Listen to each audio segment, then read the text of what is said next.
अरे यार, क्या हुआ? अरे मेरी गर्लफ्रेंड मुझे हमेशा इंग्लिश में मैसेज करती है और तुझे तो मालूम है मेरी इंग्लिश कितनी खराब है। अब मैं क्या करूं? यू डिक्शनरी ऐप डाउनलोड कर। यू डिक्शनरी ऐप ये कैसे हेल्प करेगा? अरे डिक्शनरी ऐप में एक बहुत ही अमेजिंग फीचर है, मैजिक ट्रांसलेटर, जो तुझे बस सेटिंग में जाकर इनेबल करना है और उसके बाद अपनी गर्लफ्रेंड के मैसेज में जाकर क्लिक कर, वो खुद उसे ट्रांसलेट कर देगा। ओह वाह, बट मेरा ग्रामर भी कच्चा है यार। अरे तो वही मैजिक फीचर में जाकर तुझे बस ग्रामर ऑप्शन को सिलेक्ट करना है और अपनी मैसेज में जाकर क्लिक करना है, वो ऑटोमेटिकली तेरा मैसेज का ग्रामर ठीक कर देगा और ये मैसेज तू भेज दे बिंदास। वाह, मैं अभी यू डिक्शनरी ऐप डाउनलोड करता हूँ। तो गाइस, जब तक मेरा फ्रेंड ये ऐप डाउनलोड कर रहा है, आप भी डाउनलोड कर लीजिए U dictionary app, link description में दी हुई है, और अपनी इंग्लिश इंप्रूव कीजिए। चमत्कारी बहू की लालची सास। राजगढ़ की गौरी अपने माता पिता की इकलौती संतान थी। गौरी के पिता मेहनतकश किसान थे। वो सारा दिन खेतों में काम करते। गौरी अपनी माँ का किचन में हाथ बटाती। वो जंगल से लकड़ियां बीनती और माँ के चूल्हे में मदद करती। एक दिन वो जंगल में लकड़ी बीनने गई थी कि तभी उसे रोने की आवाज आती है।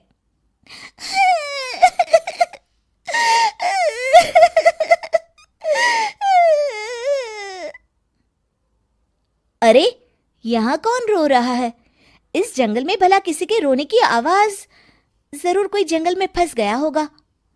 वो देखती है तो उसे एक परी दिखाई देती है जिसका एक पंख टूटा होता है। अरे, तुम कौन हो और क्यों रो रही हो? मैं परीलोक की रानी हूँ। पृथ्वीलोक में घूमने आई थी, लेकिन देखो ना, मेरे पंख ही टूट गए। अब मैं कैसे उड़ान भरूंगी? अरे, इसे जोड़ना तो आसान है। रुको, मैं अभी जोड़ देती हूँ। ये कहकर गौरी लकड़ी और रस्सी की सहायता से पंखों को जोड़ देती है। परी अपने जुड़े हुए पंखों को देखकर खुश हो जाती है और गौरी को वरदान देती है कि वो पूर्णिमा की रात किसी भी चीज को हाथ लगाएगी तो वो सोने की हो जाएगी। लेकिन गलती से अगर उसने किसी इंसान को छू लिया तो वो अगली पूर्णिमा तक सोने का ही रहेगा। गौरी घर आती है और सारी बात अपने माता पिता को बताती है। गौरी की माँ उसे कहती है, तू भी ना गौरी, सारा दिन परियों की कहानियां पढ़कर स्वप्न लोक में ही रहती है। नहीं माँ, मैं सच बोल रही हूँ। देखो, आज पूर्णिमा की रात है ना, इसलिए डर के मारे मैं कोई सामान भी नहीं छू रही हूँ। अच्छा, ऐसी बात है बिटिया रानी, तो जरा इस घड़े को हाथ लगा दे। गौरी घड़े को जैसे ही हाथ लगाती है वो सोने का हो जाता है। गौरी के माता पिता घड़े को देखकर हैरान रह जाते हैं।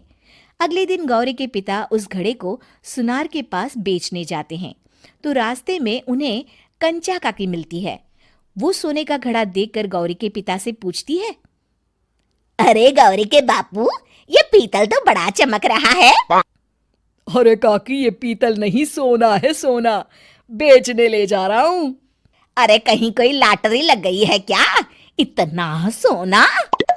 गौरी के पिता काकी को गौरी को परी द्वारा दिए वरदान के बारे में बताते हैं। काकी गौरी के पिता की बात सुनकर सोच में पड़ जाती है और फिर अगले दिन काकी गौरी के घर आती हैं। गौरी के बापू, तुम्हारे लिए मैं एक खुशखबरी लाई हूँ। तभी गौरी की माँ पूछती है, क्या खुशखबरी है काकी? अरे तुम्हारी बेटी का रिश्ता मैं अपने बेटे से करना चाहती हूँ। अरे कब तक अपनी सयानी लड़की को घर पर बिठा कर रखोगी? हाँ, देखो काकी, मैं ऐसे ही व्यक्ति से अपनी बेटी की शादी कराऊंगा जो गौरी के वरदान से नहीं, उसके गुणों को समझे। अरे हमें तो गौरी के गुण अच्छे लगे, इसीलिए तो आ गई हूँ मैं। फिर गौरी के माँ बाप मान जाते हैं और उसकी शादी काकी के बेटे से हो जाती है। अगले दिन, अरे गौरी, कल पूर्णिमा की रात है। तुम्हारे पिताजी परी के वरदान के बारे में बता रहे थे, तो मैं ना कुछ चीजें रख दूंगी, जरा हाथ लगा देना। तभी गौरी का पति वहां आ जाता है और अपनी माँ से कहता है, माँ, क्या जरूरत है गौरी के वरदान को इस्तेमाल करने की? वैसे भी मेरी मेहनत से घर तो चल ही रहा है ना।